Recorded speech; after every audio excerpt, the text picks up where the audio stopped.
Hey everyone, welcome back. If you're dealing with the dreaded Maytag error code F37 on your washing machine, don't panic. We're going to fix it together. This error typically indicates a problem with the water level sensor or drain pump, which can happen due to clogs, faulty connections, or even a simple reset.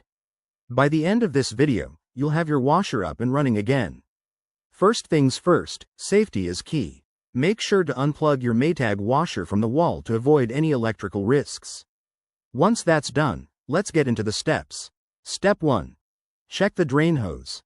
It's often the culprit. Locate the hose at the back of your machine and ensure it's not kinked, clogged, or blocked.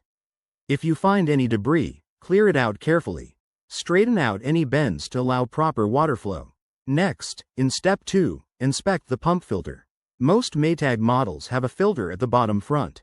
Use a coin or screwdriver to open the access panel, then remove and clean the filter.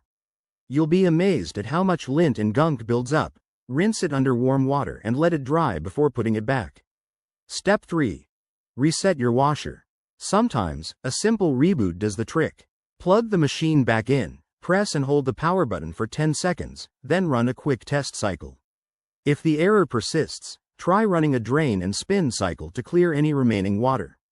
Now, if you've gone through these steps and the F37 code is still showing, it might be time to check for a faulty pressure switch or sensor.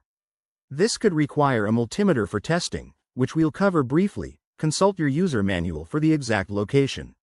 Remember, if you're not comfortable with electrical components, call a professional technician.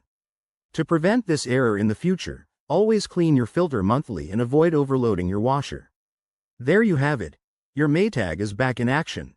If this helped, give this video a thumbs up and subscribe for more appliance fixes. Thanks for watching, and see you next time.